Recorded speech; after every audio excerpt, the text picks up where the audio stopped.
24 सितंबर 2014। बेंगलुरु में एक शांत सी सुबह। आज कुछ खास होने वाला है। ये इंडिया के सबसे डेयरिंग मिशंस में से एक के लिए फैसले घड़ी है।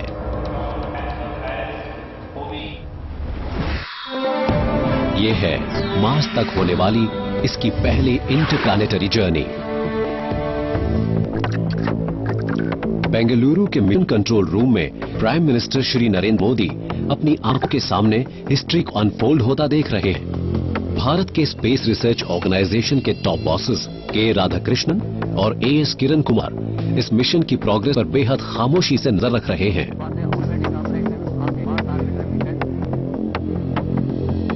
किसी को यकीन नहीं था कि इंडिया इस मिशन को अंजाम दे पाएगा। या इंडिया जल्द ही अपनी पहली ही कोशिश में एलुसिव रेड प्लैनेट तक पहुंचने वाला दुनिया का पहला देश बन जाएगा।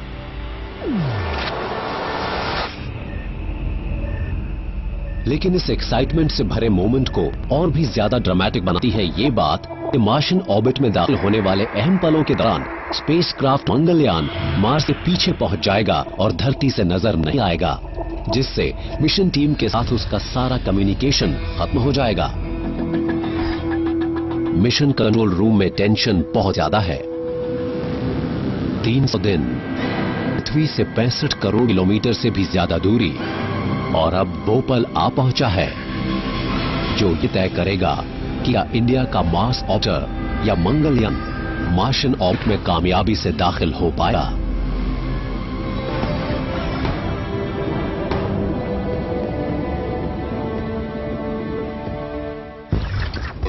दो साल पहले बेंगलुरु, साउथ इंडिया। इसे साइंस और इनोवेशन का एक हॉटबेड कहा जा सकता है। ये है इंडिया की सिलिकॉन वैली। ये इंडिया की स्पेस सिटी भी है और यहाँ देश के कई स्पेस सेंटर्स मौजूद हैं।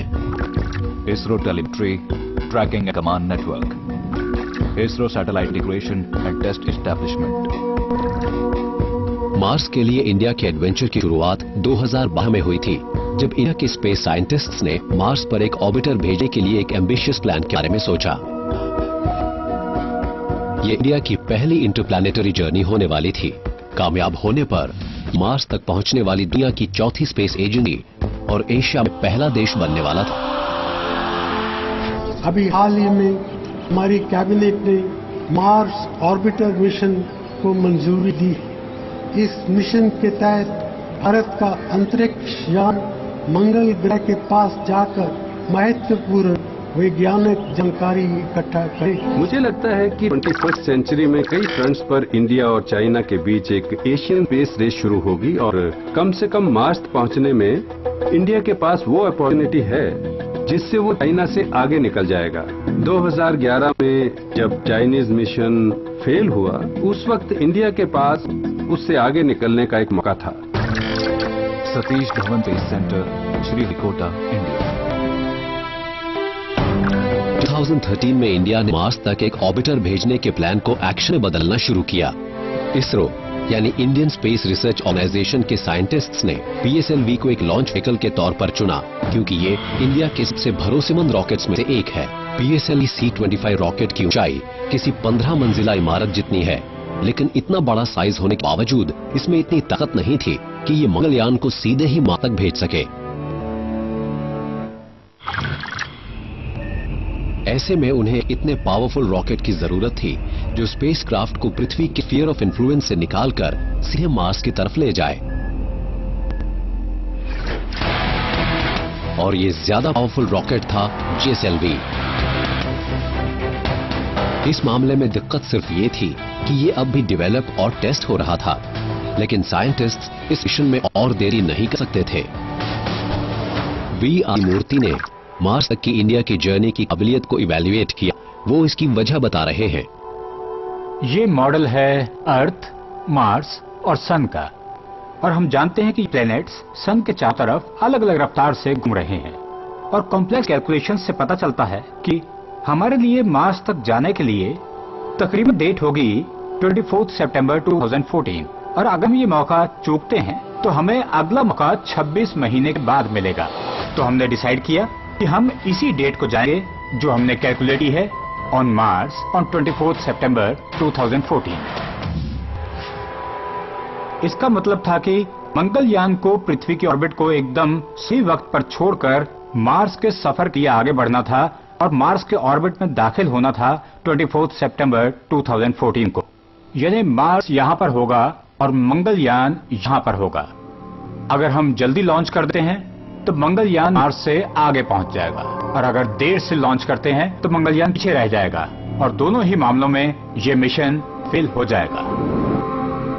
मंगलयान को इस क्रूशल विंडो में ही लॉन्च किया जाना था, तो ये जिम्मेदारी पीएसएलवी और इसरो साइंटिस्ट्स के कंधों पर ही आई, जिन्हें अब एक इनोवेटिव फ्लाइट प्लान तैयार करना था। अगर हम एक अनोखा मिशन डिजाइन बना पाते हैं तो इंडिया खुद के पीएसएलवी के जरिए ही स्पेसक्राफ्ट को लॉन्च कर पाता। एंड वी डिसाइडेड कि ये एक टेक्नोलॉजी मिशन होने वाला है जो साबित कर देगा कि इंडिया मार्स के ऑर्बिट में भी स्पेसक्राफ्ट भेज सकता है। और जो प्लान पेश किया गया वो काफी डेयरिंग था और इंडिया ने पहले कभी इसे ट्राई नहीं किया था। साइंटिस्ट्स एक ऐसा बड़ा मास ऑर्बिटर बनाने वाले थे जो भारत द्वारा अब तक बनाए गए सबसे फास्ट और इंटेलिजेंट स्पेसक्राफ्ट्स में से एक था और फिर इसे पीएसएलवी पर लोड किया जाना था। इससे पहले अर्थ के ऑर्बिट में लॉन्च किया जाने वाला था। इसके बाद साइंटिस्ट्स इसे पृथ्वी के चारों तरफ घुमाते, धीरे धीरे की वेलोसिटी बढ़ाते और इस ऑर्बिट लेवल्स को इतना बढ़ाते कि इसकी रफ्तार पृथ्वी के स्फीयर ऑफ इन्फ्लुएंस से अलग हो जाने लायक बन जाती। फिर इसे मार्स के रास्ते पर बढ़ाया जाता और ये लगभग 3 दिन में 65 करोड़ किलोमीटर से ज्यादा का फासला तय करता। मंगलयान स्पेस में 20 किलोमीटर पर सेकेंड से ज्यादा की स्पीड पर जाने वाला था। अर्थ पर इतनी स्पीड से सफर करके करीब 9 मिनट में ही नई दिल्ली से न्यूयॉर्क पहुंचा जा सकता है। मंगलयान इतनी ही रफ्तार से मार्स की तरफ जाने वाला था। इसके बाद रेड प्लैनेट की सतह के करीब 500 किलोमीटर नजदीक पहुंचकर मार्स ऑर्बिट में दाखिल होने वाला था। मार्स ऑर्बिटर मिशन के पूरे इंडिया में सेंटर्स थे और हरी झंडी मिलने पर वो इस चुनौती भरी इंटरप्लैनेटरी जर्नी को अंजाम देने के लिए 24 घंटे काम कर लगते। बेंगलुरु के इसरो सेंटर्स ने मंगलयान को डिजाइन किया, बनाया और टेस्ट किया। अहमदाबाद में इसे कैमरा और साइंटिफिक स्टूडेंट्स बनाए गए और इसे लॉन्च किया जाना था श्रीहरिकोटा से। बियालालू के डीप स्पेस एंटेना इसके कम्युनिकेशन को ट्रैक करने वाले थे और बेंगलुरु का मिशन कंट्रोल रूम इसे मॉनिटर और नेविगेट करता। मंगलयान की ड्रीम टीम में ऐसे जाने माने स्पेस साइंटिस्ट थे जिन्होंने पिछले 3 से 4 डेकेड्स में भारत के कई सैटेलाइट मिशंस में काम किया था। के राधाकृष्णन लॉ के वक्त इसरो के चेयरमैन थे और मार्स के इंडिया मिशन के लिए अहम रोल निभा रहे थे। एएस किरण कुमार को सैकड़ों वर्स्ट केस सिनेरियोस के बारे में सोचना था। उनकी सबसे बड़ी चिंता फ्यूल के इस्तेमाल को लेकर थी। एम अन्नादुरई ने इंडिया के पहले मून मिशन चंद्रयान 1 को लीड किया था। उसी एक्सपीरियंस बल पर वो एक कम खर्चीला मार्स मिशन डिजाइन करने वाले थे। एस अरुणन का सबसे बड़ा चैलेंज था एक ऐसा इंटेलिजेंट स्पेसक्राफ्ट बनाना जो ऑटोनमस हो या अपने बुद्धि अपने ज्यादातर काम कर सके। इस टीम के लीड मेंबर्स कामयाब लूनर मिशन चंद्रयान 1 पर काम कर चुके थे, लेकिन ये उनका पहला इंटरप्लैनेटरी मिशन था। उनकी साइंटिफिक एक्सपर्टीज की टेस्टिंग हर मोड़ पर नहीं थी। चंद्रयान के लिए हमने जो किया उसे ग्रेजुएशन कहा जा सकता है और चंद्रयान से मार्स तक को कह सकते हैं पोस्ट ग्रेजुएशन, यानी एक अगले कदम जैसा है। मतलब पहले सीखी गई हर चीज को इस्तेमाल किया गया चंद्रयान में, फिर मार्स में। मतलब इसका पूरा फायदा हुआ। 1335 किलोग्राम वजन वाला Mars orbiter satellite elliptic orbit में एंटर करेगा। लॉन्च सेंटर में काफी गहमा गहमी है। साइंटिस्ट को इस लिफ्ट ऑफ के हर पहलू की निगरानी और मंगलयान के 300 दिन से ज्यादा की स्पेस जर्नी को लगातार ट्रैक करना होगा। उन्हें हर स्टेज पर इंफॉर्मेशन चाहिए होगी और इंडिया अकेले ये काम नहीं कर सकता। इस ट्रैक के लिए एक बहुत बड़ी जरूरत ये थी कि हमें कंट्रोल सपोर्ट के लिए लगातार मास डेटा मिलता रहे। तो हमने पूरी दुनिया में अलग अलग ग्रहों पर 32 antenna ground station support establish की। लॉन्च के दौरान श्रीहरिकोटा, पोर्ट ब्लेयर, ब्रुनाई और इंडोनेशिया के ग्राउंड स्टेशंस रॉकेट को ट्रैक करके डेटा को मिशन टीम तक रिले करने वाले थे। लेकिन जब रॉकेट साउथ पैसिफिक ओशन के ऊपर पहुंचता तो ग्राउंड स्टेशंस उसे ट्रैक नहीं कर पाते और मिशन टीम बिना कम्युनिकेशन के कुछ नहीं कर पाती। काफी सोच विचार के बाद आखिर एक सोल्यूशन सामने आया। पावरफुल एंटेना के साथ 2 शिप को पैसिफिक में तैनात किया जाना था और वही दोनों लॉन्च के इस हिस्से इंफॉर्मेशन भेजने वाले थी। लेकिन तभी टीम के सामने पहली मुश्किल आई। खराब मौसम की वजह से एक शिप समय पर अपनी लोकेशन पर नहीं पहुंच सकी। लॉन्चर के प्रिपरेशन में देरी हो गई। वजह ये थी कि शिप को जिस लोकेशन पर होना चाहिए था वो वहां पहुंची नहीं, क्योंकि पैसिफिक में मौसम बहुत खराब हो गया था। ये अच्छी खबर नहीं थी कि मिशन टीम के पास मंगलयान को लॉन्च करने के लिए वक्त बहुत कम था। खराब मौसम की वजह से ओरिजिनल लॉन्च प्लान में रुकावट आ गई और साइंटिस्ट्स को लिफ्ट ऑफ से पहले ही एक प्रॉब्लम का सामना करना पड़ा।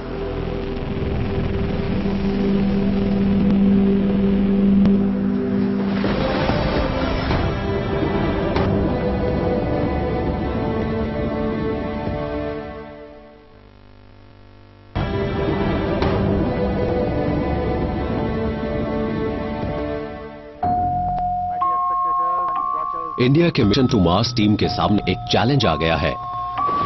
मंगलयान के लॉन्च के दौरान ट्रैकिंग के लिए जरूरी पावरफुल एंटेना को ले जा रही 2 शिप्स में से एक खराब मौसम की वजह से अपनी लोकेशन पर नहीं पहुंच पाई।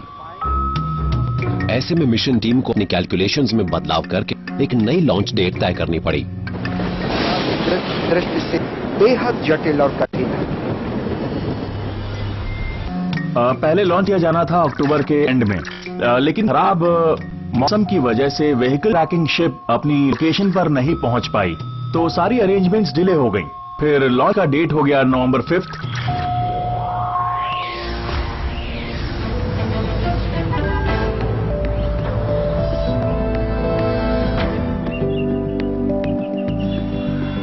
श्रीहरिकोटा के इन बच्चों के लिए तो आसमान में उड़ते रॉकेट्स को देखना एक आम सी बात होगी, लेकिन नवंबर की दोपहर लिफ्ट ऑफ करने वाला रॉकेट हिस्ट्री बनाने वाला है, क्योंकि ये भारत के पहले इंटरप्लैनेटरी मिशन मंगलयान को लॉन्च करेगा, जो इंडिया की तरफ से मार्स का ऑर्बिटर होगा। 5 नवंबर 2013, Satish Dhawan launch centre, Sriharikota, India. आज है लॉन्च का दिन और पूरी दुनिया की निगाहें इंडिया पर हैं। किसी को यकीन नहीं था कि इंडिया इस मिशन को अंजाम दे पाएगा, तो हमने जब लॉन्च की डेट अनाउंस भी कर दी थी तब भी एक क्वेश्चन मार्क सबके दिमाग में मौजूद था। कोई भी हमें सीरियसली नहीं ले रहा था। तो जब लॉन्च एक्चुअली हो गया तब उन्हें यकीन हुआ कि वाकई एक सैटेलाइट को तैयार करके लॉन्च किया जा चुका है। मैं आपको सीधे लिए चलते हैं रॉकेट बहुत ही नजदीक, जहां साइंटिस्ट्स ब्लास्ट ऑफ की तैयारी में थे। 10, 9, 8, 7, 6, 5, 4, 3, 2, 1, 0, 1, 2.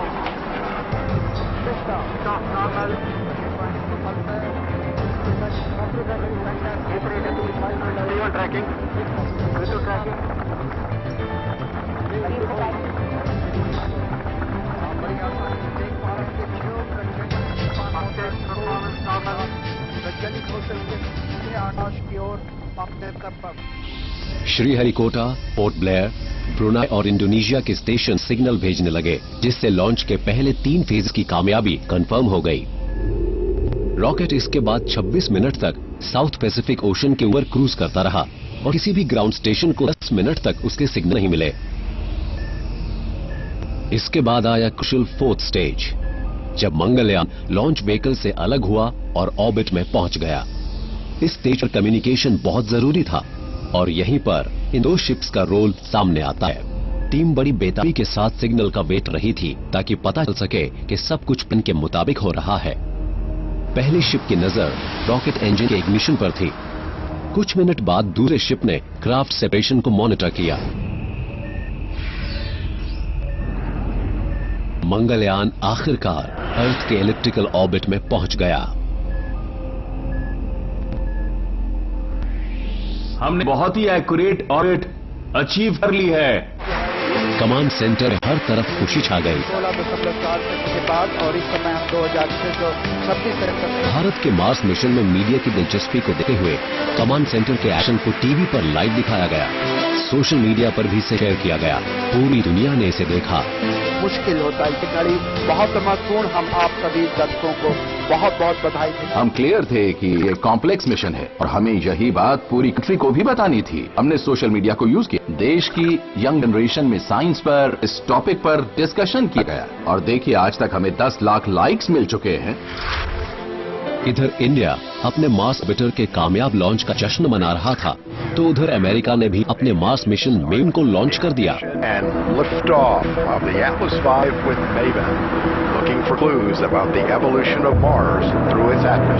अमेरिका के पास एक पावरफुल लॉन्च व्हीकल था जिसने मेवन को मार्स तक के सीधे रास्ते पर भेज दिया। अब स्टेज सेट हो चुका था। इस कामयाबी को हासिल करने के लिए इंडिया पर बहुत प्रेशर था। इंडिया फेल नहीं हो सकता था। मंगलयान सिर्फ 15 महीने के रिकॉर्ड टाइम और 7 करोड़ 40 लाख अमेरिकन डॉलर के बजट में बनाया गया था, जबकि नासा के मार्स ऑर्बिटर मेवन का बजट 67 करोड़ अमेरिकन डॉलर था। इसे सिर्फ 7 करोड़ डॉलर में बनाया गया। इससे न सिर्फ पैसे की भारी बचत हुई, बल्कि पूरी दुनिया के लिए इंटरप्लैनेटरी मिशंस को नई नजर से देखने का रास्ता भी खुला, जिन पर 10 करोड़ डॉलर से कम लागत आती है। ISRO satellite integration and test establishment. India के मंगलयान जैसे बेहद सस्ते स्पेसक्राफ्ट्स को बेंगलुरु के इसरो की इस हाई सिक्योरिटी फैसिलिटी में बनाया जाता है। साइंटिस्ट खास तौर पर डिजाइन किए गए एक क्लीन रूम में काम करते हैं। धूल मार्स ऑर्बिटर जैसे डीप स्पेस सैटेलाइट्स की एक बहुत बड़ी दुश्मन होती है। धूल का एक जरा सा कण सिस्टम को जैम करके बड़ी तबाही पैदा कर सकता है। मंगलयान एक बहुत ही छोटा चौकोर यान है। ये किसी ऑटो रिक्शा से जरा छोटा लेकिन उससे 3 गुना वजन होता है। मंगलयान पर लगे सिस्टम्स मिनिएचर्ड और हल्के वेट के होते हैं। आपको चीजें छोटी चाहिए क्योंकि उन्हें आपको दूर से दूर भेजना होता है। बेसिकली इसमें मिनिएचराइजेशन का लेवल बहुत हाई होता है, जिसे पहले कभी ट्राई नहीं किया गया है। मंगलयान का ब्रेन एक बेहद इंटेलिजेंट सिस्टम होता है, जिसके जरिए ये करोड़ों किलोमीटर दूरी से मिशन टीम से बात करता है और खुद ब खुद काम भी करता है। सोलर पैनल्स इस ब्रेन को पावर देंगे, लेकिन बैकअप के लिए इसमें एक लिथियम आयन बैटरी भी है। इसके हाई पावर्ड एंटेना डायरेक्शन अर्थ की तरफ होगी ताकि ये मैसेजेस को सेंड और रिसीव कर सके। स्टार सेंसर्स और जायरोस्कोप्स नेविगेशन एड की तरह काम करके ऑर्बिटर को उसके सही रास्ते पर बनाए रखते हैं। इसके 5 इंस्ट्रूमेंट्स मार्स के बारे में साइंटिफिक इंफॉर्मेशन धरती पर भेजेंगे। इसका इंजन लिक्विड फ्यूल से चलता है। इसे इस फ्यूल का इस्तेमाल बहुत ध्यान से करना होता है। 61 करोड़ किलोमीटर से भी लंबी यात्रा के दौरान इसके पास दोबारा फ्यूल लेने के लिए कोई जगह नहीं होगी और मिशन टीम के लिए ये उसके सबसे बड़े चैलेंजेस में से एक था। कामयाब लॉन्च के बाद मंगलयान को पृथ्वी के पास एक इलिप्टिकल ऑर्बिट में रखा गया है। अगले 25 दिनों के दौरान साइंटिस्ट्स मंगलयान के इंजन को 6 बार चालू करेंगे ताकि इसका ऑर्बिट बढ़ता जाए और इसकी वेलोसिटी इतनी हो जाए कि पृथ्वी के स्फीयर ऑफ इन्फ्लुएंस से निकल सके। मंगलयान के मामले में हम क्या किया मैं आपको दिखाता हूँ। मान लीजिए वो रेड बॉल मंगलयान है। हम इसे अर्थ के इर्द गिर्द बड़े और तेज लूप्स घुमाएंगे जब तक इसकी वेलोसिटी काफी तेज ना हो जाए, और जब हमें वो वेलोसिटी मिल जाएगी हम इसे मार्स की तरफ बढ़ा देंगे। हर स्टेज पर गलती की गुंजाइश कम हो जाती है क्योंकि फ्यूल को बर्बाद नहीं किया जा सकता। मंगलयान पृथ्वी के इर्द गिर्द ऑर्बिट को बढ़ाने से जुड़े 3 ऑपरेशंस पूरे कर चुका है और हर एक ऑपरेशन पहले से बड़ा है। तभी साइंटिस्ट्स के सामने एक और रुकावट आ जाती है। चौथी बार जब इंजन को फायर किया गया तो उसने अनपरफॉर्म किया और वो तय वेलोसिटी तक नहीं पहुंच पाया। इसका मतलब है कि मंगलयान को इस मिशन को पूरा करने के लिए एक्स्ट्रा फ्यूल इस्तेमाल करना पड़ेगा। PS किरण को मैथमेटिकल मॉडलिंग में महारत हासिल है और उसी की वजह से वो मार्स के साथ मंगलयान की मुलाकात के लिए एक सही रास्ता बना पाए। उन चिंता थी कि इस तरह की रुकावटें मार्स से मंगलयान की मुलाकात पर असर डालती हैं। मेन इंजन बंद हो गया था किसी ऑनबोर्ड लॉजिक की वजह से। तो हुआ ये कि हम उस मैनूवर में उतनी वेलोसिटी नहीं जनरेट कर पाए जितनी हमें जरूरत थी। इस पूरे मिशन के दौरान हमारी सारी प्रॉब्लम्स खासतौर पर एक ही वजह से पैदा हुई और वो था अमाउंट ऑफ फ्यूल जो क्राफ्ट कैरी करता। अगर कोई गड़बड़ होती तो करेक्शन और रिकवरी के लिए फ्यूल का जो अमाउंट बचता उससे शायद हम कभी मार्स तक न जा पाते। काफी बातचीत के बाद टीम ने एक और बार इंजन को फायर करने के बारे में सोचा ताकि मंगलयान उतनी वेलोसिटी पकड़ सके जितने की जरूरत थी। स्पेस साइंटिस्ट टेंशन में हैं, लेकिन वो भी शांति से इस प्रोटोकॉल का पालन करते हैं। उस वक्त हमारे सामने कई सिनेरियो मौजूद थे और ऐसे करीब 250 रीजन थे जो शायद हमें इस मिशन में नाकाम कर सकते थे। तो अगर इनमें से किसी वजह से हम फेल होते तो हम उसे करेक्ट भी कर सकते थे। हम इसमें फ्यूल की मदद ले सकते थे। तो बाकी की ट्रैवलिंग और क्राफ्ट को मार्स तक भेजने के लिए इसमें काफी फ्यूल था। एक बार फिर इंजन चालू करने की कोशिश में मिली कामयाबी से मंगलयान ने कमी को पूरा कर लिया। करेक्शन कामयाब रहा। पृथ्वी के ऑर्बिट को छोड़ने से पहले मंगलयान के पास बस अब कुछ दिन बचे थे और एक फेयरवेल मैसेज के तौर पर इसने अपनी पहली पिक्चर पृथ्वी पर भेजी।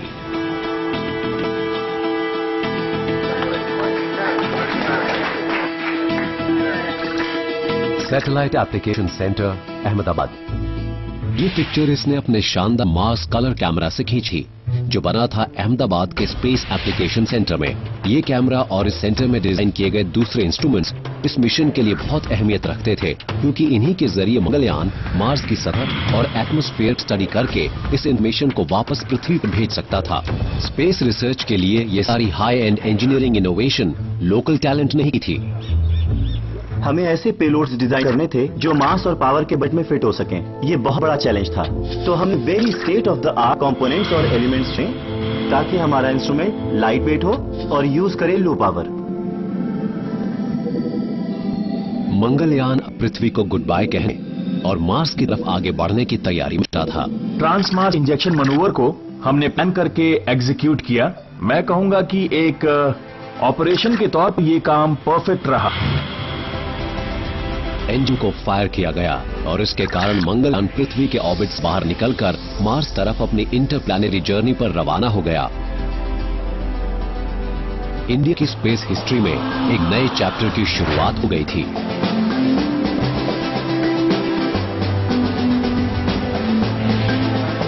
मंगलयान पृथ्वी से जितनी दूर जाता उसके साथ कांटेक्ट खत्म होने का खतरा उतना ही ज्यादा था। आउटर स्पेस में अनजान इलाके की तरफ इसके बढ़ने के दौरान सटीक नेविगेशन और कम्युनिकेशन मार्स तक पहुंचने की इंडिया की उम्मीद को कायम रख भी सकता था और खत्म भी कर सकता था।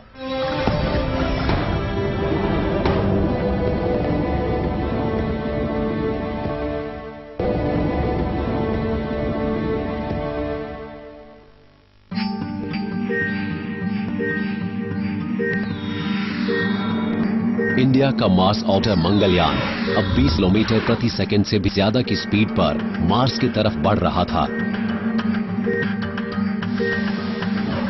साइंटिस्ट को लगता है कि मार्स पर अर्थ पर जीवन की शुरुआत से जुड़े कुछ सीक्रेट्स मौजूद हो सकते हैं। और देखिए, ये भी माना जाता है कि कुछ डिकेड्स बाद इंसान मार्स पर अपनी बस्तियां भी बसा पाएगा।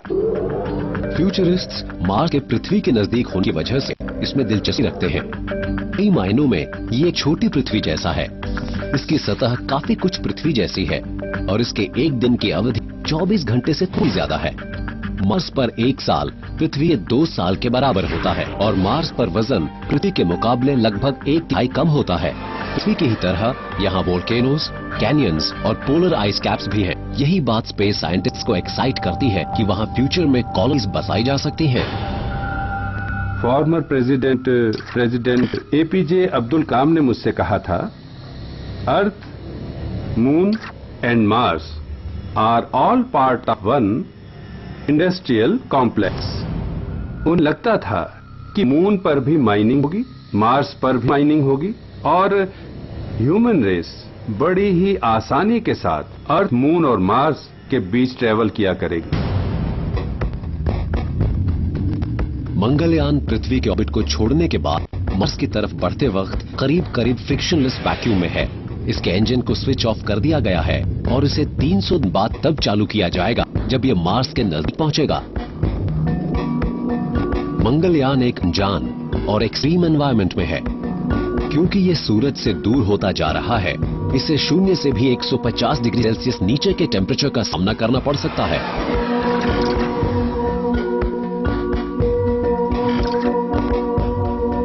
इसरो साइंटिस्ट ने इस सिचुएशन के लिए तैयारी कर ली थी। मंगलयान को एक vacuum environment, high vibration, extreme temperature variation और साउंड के हाई लेवल्स को झेलने के लिए टेस्ट किया गया था ताकि ये इस लंबी जर्नी के लिए तैयार हो सके। इसकी टेस्टिंग से जुड़ी जरूरतें काफी ज्यादा थी क्योंकि हमें कई सिनेरियोज को सिमुलेट करना था। इसलिए हमें अर्थ पर ऐसे हजारों कॉम्बिनेशंस को टेस्ट करने की जरूरत थी ताकि उसके कुछ पार्ट्स स्पेस में फेल ना हो जाएं। इंडिया का मार्स ऑर्बिटर अपने शेड्यूल को फॉलो कर रहा है और सब कुछ ठीक रहा तो ये मार्स के ऑर्बिट में 24 सितंबर 2014 तक पहुंच जाएगा। लेकिन मिशन टीम जानती है कि ये कहना आसान है लेकिन करना मुश्किल। तो अगर सिर्फ डीप स्पेस ही नजर आता हो तो उसमें किसी स्पेसक्राफ्ट को नेविगेट से किया जाए। सैकड़ों साल पहले भारत के पुराने एस्ट्रोनॉमर्स जैसे आर्यभट्ट और ब्राह्मीर ने बहुत ही बेसिक इंस्ट्रूमेंट्स को इस्तेमाल करके स्टार्स और प्लैनेटरी मूवमेंट्स को मैप किया था। एंशिएंट एक्सपर्ट्स रात में दिखने वाले स्टार्स के जरिए नेविगेशन और एक्सप्लोरेशन करते थे।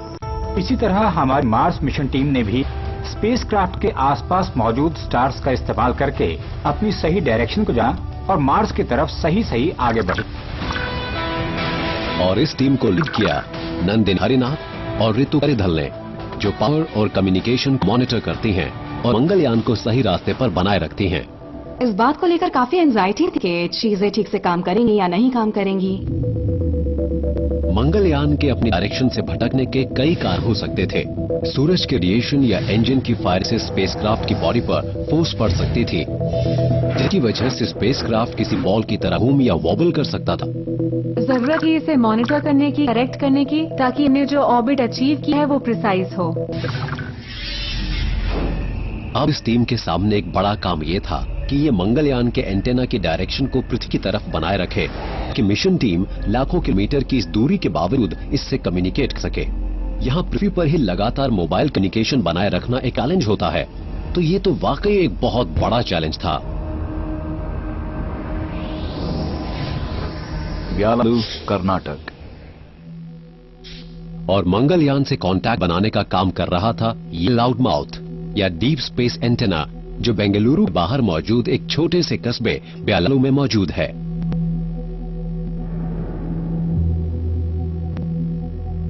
ये एंटेना असल में बेहद सेंसिटिव कान कहा जा सकता है। And a loud mouth antenna का मतलब है बहुत ही ज्यादा नॉइज के बावजूद किसी कमजोर सिग्नल को करने की काबिलियत वाला एंटेना। इसके जरिए हम बेहद वीक सिग्नल को भी पकड़कर डिकोड कर पाते हैं। At the same time we have to pump an extra very high power level जो हम ग्राउंड स्टेशन से भेजते हैं। मंगलयान पोजीशन के हिसाब से उसे कोई मैसेज भेजने या रिसीव करने में 8 से 43 मिनट के बीच का वक्त लगता है। पृथ्वी से कोई मैसेज भेजने के लिए ये एंटेना 20 किलोवाट पावर इस्तेमाल करता है, यानी मार्स तक काफी जोर की आवाज निकालनी पड़ती है। इधर बेंगलुरु के मिशन कंट्रोल रूम में काउंटडाउन शुरू हो चुकी है। मंगलयान अब मार्स के नजदीक पहुंच रहा है। पिछले कुछ महीनों के दौरान साइंटिस्ट्स ने मंगलयान के रास्ते को सुधारा है, उस स्पीड को एडजस्ट किया है और उसके कंट्रोल्स को चेक और क्रॉस चेक भी किया है। वो खास पल अब आने ही वाला है जब मंगलयान मार्स के ऑर्बिट में दाखिल होगा, लेकिन सफर का ये हिस्सा चैलेंज से भरा है। मिशन टीम पर बहुत प्रेशर है और एक चीज को लेकर ये चिंता में भी है, ये है मंगलयान का इंजन। इसी इंजन को करीब 9 महीने के ट्रैवल करने के बाद फिर से काम शुरू करना होगा। मंगलयान 20 किलोमीटर पर सेकेंड से भी ज्यादा की स्पीड पर फ्रिक्शनलेस वैक्यूम में अपने इंजन को चालू किए बिना आगे बढ़ता रहा है। इंजन को पिछली बार 300 दिन पहले चालू किया गया था ताकि मंगलयान की स्पीड बढ़ाकर उसे पृथ्वी के स्फीयर ऑफ इन्फ्लुएंस से निकाला जाके इसे अब मार्स ऑर्बिट में दाखिल होने के लिए दोबारा चालू करना होगा। सबसे बुरा होता कि वो नजदीक से निकल जाता या शायद हम उसे मार्स के ऑर्बिट में कैप्चर ही ना कर पाते। अब ये एक चक्कर काट कर दोबारा मार्स के स्फीयर ऑफ इन्फ्लुएंस से बाहर ही निकल जाता। वर्षों की कड़ी मेहनत और प्लानिंग दिन रात की केयरफुल ट्रैकिंग के बाद अब वो पल आ पहुंचा है जहां इन लोगों के सामने ढेर सी मुश्किलें खड़ी हैं। क्या इंजन अहम वक्त पर चालू हो पाएगा ताकि मंगलयान कामयाबी से मार्स के ऑर्बिट में दाखिल हो सके? सैटेलाइट इतने दिन जैसे एक कोमा में था और फिर इसे जगाया जाना था। तो इसकी तुलना आप रामायण में मौजूद कुंभकर्ण से कर सकते हैं, जो हमेशा सोता रहता है, जब जागता है तो युद्ध के लिए तैयार।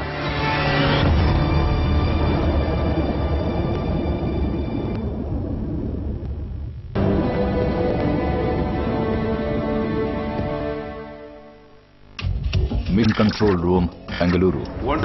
मिशन कंट्रोल रूम में साइंटिस्ट टेंशन में हैं। इंडिया का स्पेसक्राफ्ट मंगलयान प्लैनेट मार्स के ऑर्बिट में दाखिल होने की तैयारी कर रहा है। हर किसी को यही चिंता है कि जिस इंजन को तकरीबन 300 दिन पहले बंद किया गया था, क्या वो चालू हो पाएगा ताकि स्पेसक्राफ्ट अपने मिशन में कामयाब हो सके। इसी इंजन को करीब करीब 9 महीने के ट्रैवल करने के बाद फिर से काम शुरू करना होगा। तो इसका मतलब है कि शुरुआती ऑपरेशंस की जरूरत और बाद में उसकी जरूरत के बीच एक लंबा गैप है। अब 300 दिन के बाद इंजन को फिर से ऑन किया जाना था ताकि वो मार्शियन ऑर्बिट में दाखिल होने के लिए अपनी स्पीड घटाने के एक कॉम्प्लिकेटेड मूवर को अंजाम दे सके। शुरुआत में हमारा काम था कि इसकी वेलोसिटी को बढ़ाया जाए, बट ऑन सितंबर 24 हमारा काम था उसकी वेलोसिटी कम करना, वो भी बिल्कुल सही वक्त पर। ऐसा इसलिए ताकि ये क्राफ्ट प्लैनेटरी सिस्टम से उड़ता हुआ ना निकल जाए और मार्स के आसपास टिका रहे। ये काम स्पेसक्राफ्ट को उल्टा करके किया गया और लिक्विड इंजन को उल्टी दिशा में फायर किया गया। मार्स के कई मिशंस इस स्टेज पर फेल हो चुके थे। अगर वेलोसिटी को एकदम सही ढंग से एडजस्ट ना किया जाता तो मंगलयान या तो मार्स की सतह से टकरा जाता या फिर अपने इंटेंडेड ऑर्बिट में दाखिल ना होकर स्पेस में भटकने लगा।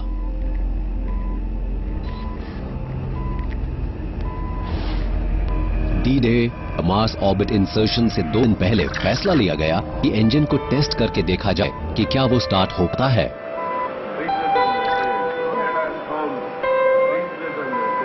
मंगलयान का इंजन बिना किसी प्रॉब्लम के स्टार्ट हो गया।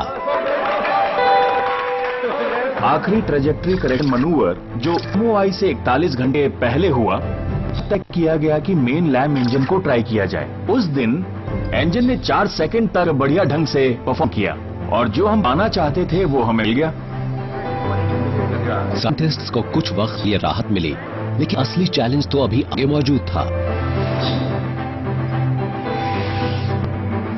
अमेरिका से खबर आई कि उसका मार्स ऑर्बिटर मेविन कामयाबी से मार्शियन ऑर्बिट में दाखिल हो चुका था। तो क्या अब इंडिया भी मंगलयान के मामले में ऐसा ही कर पाएगा? मार्स सैटेलाइट के ऑर्बिट में दाखिल होने के लिए हमारे पास सिर्फ एक अपॉर्चुनिटी थी, इसलिए हम फेल नहीं हो सकते।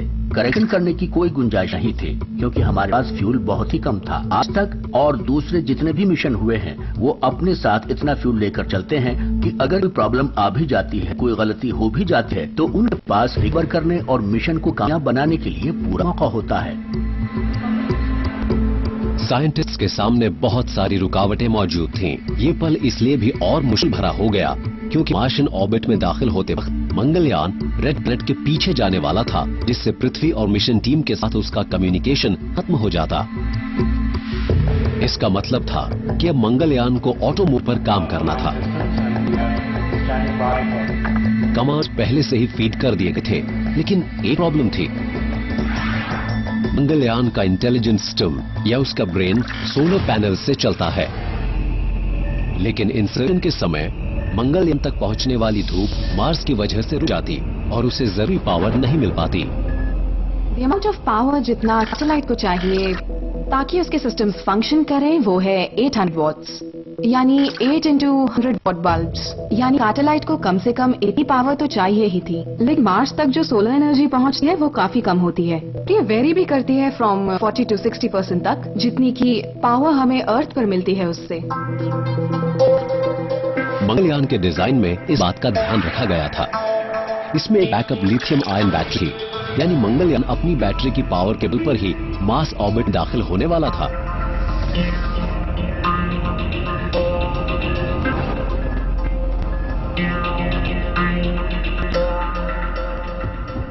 सैटेलाइट मार्स के पीछे आने वाली थी तो ये एक ऐसी स्थिति होती जिसे कहते हैं line of site non visibility. इसके अलावा ये एक्लिप्स में भी एंटर करती तो इसका पावर जनरेशन भी कम होता चला जाता। तो कहने का मतलब ये है कि सब बातें नेगेटिव थी। तो हमारा एक्सेस 4 मिनट के बाद खत्म हो जाता, विजिबिलिटी नहीं होती। तो मैं सबसे कहता रहा prepare for the worst, hope for the best.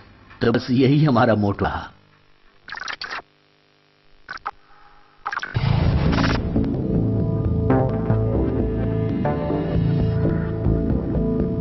24 सितंबर 2014 बेंगलुरु की ये सुबह बेशक शांति से भरी है, लेकिन एक बड़ा इम्तिहान भी होने वाला है। ये इम्तिहान है भारत के सबसे डेयरिंग मिशन में से एक का।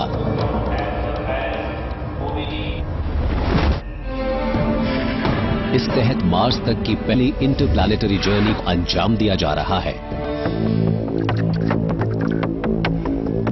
मिशन कंट्रोल रूम में प्राइम मिनिस्टर श्री नरेंद्र मोदी अपनी आंखों के सामने एक नया इतिहास बनता देख रहे हैं। इना के स्पेस रिसर्च ऑर्गेनाइजेशन के टॉप बॉसेस के राधाकृष्णन और एएस किरण कुमार खामोशी से इस मिशन की प्रोग्रेस पर नजर रखे हुए हैं।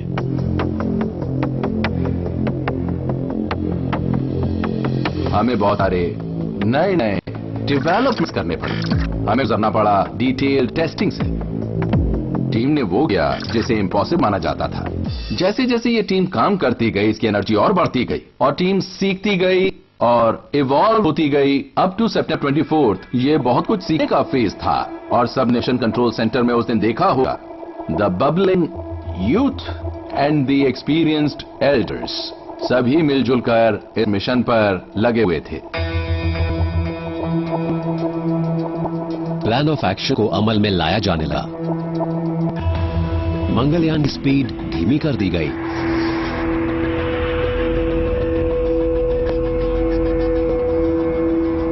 इग्निशन से 5 मिनट पहले मंगलयान एक एक्लिप्स में दाखिल होकर मार्स शैडो में पहुंच गया। मार्स की वजह से ऑर्बिटर तक सूरज की रोशनी ना पहुंच पाने के कारण सोलर पैनल जरूरी पावर जनरेट नहीं कर पा रहे थे। ऐसे में मंगलयान ने अपनी लिथियम आयन बैटरी को स्विच ऑन किया। इस वक्त भी मंगलयान पृथ्वी से नजर आ रहा था।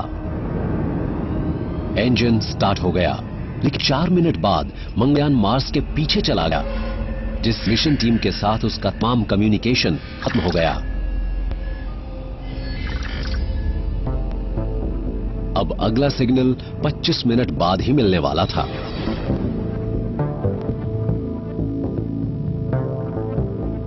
मिशन कंट्रोल रूम में एकदम खामोशी छा गई।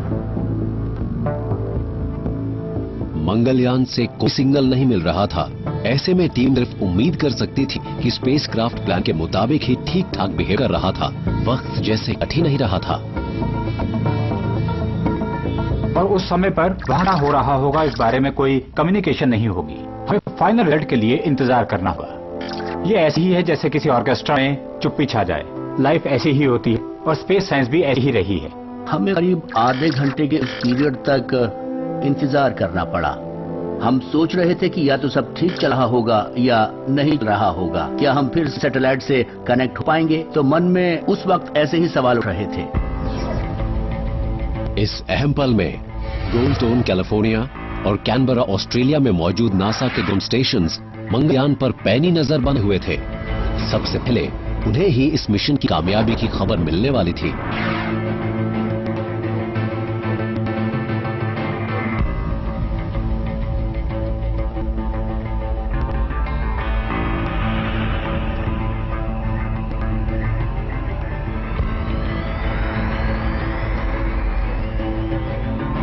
एक्लिप्स खत्म होते ही मंगलयान से पहला मैसेज आ गया। ये कामयाबी से मार्स ऑर्बिट में दाखिल हो गया था। साइंटिस्ट्स की खुशी की कोई सीमा नहीं थी। प्राइम मिनिस्टर श्री मोदी की खुशी भी देखते बन रही थी। भारत के स्पेस प्रोग्राम में ये बहुत ही खास पल था।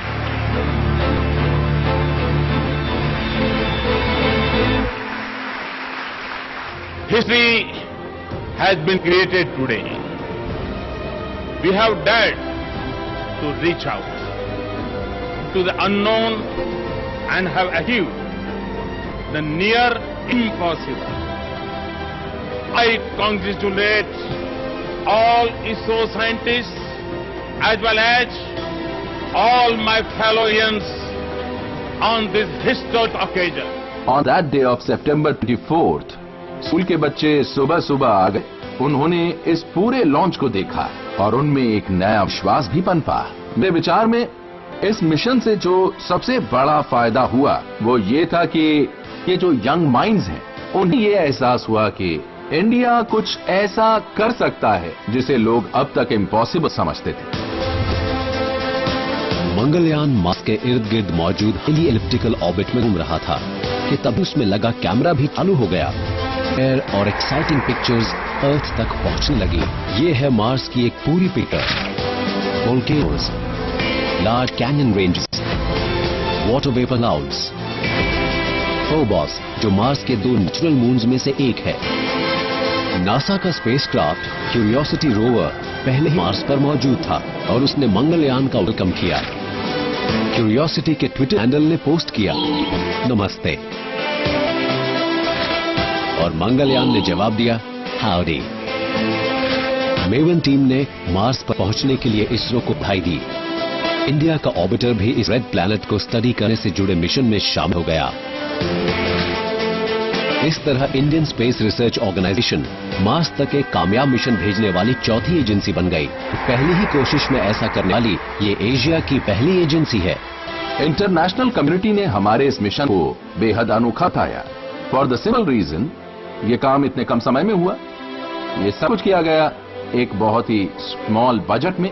अब जब भी कोई अगला इंटरप्लैनेटरी मिशन होगा, दुनिया इंडिया की अनदेखी नहीं कर पाएगी, इंडिया भी उसका हिस्सा होगा। तो मंगलयान मिशन से हमें ये बड़ा फायदा हुआ है। और प्राइमरी ऑब्जेक्टिव ही बना रहेगा कि हम स्पेस टेक्नोलॉजी को कैसे देश के फायदे के लिए इस्तेमाल कर सकते हैं। इस फिल्म को बनाने के वक्त मंगलयान मार्स के इर्द गिर्द 100 से ज्यादा ऑर्बिट पूरे कर चुका था। ये आज भी वहां से कीमती डेटा भेज रहा है। ये प्लैनेट हमारे लिए अब इतना दूर भी नहीं रह गया है।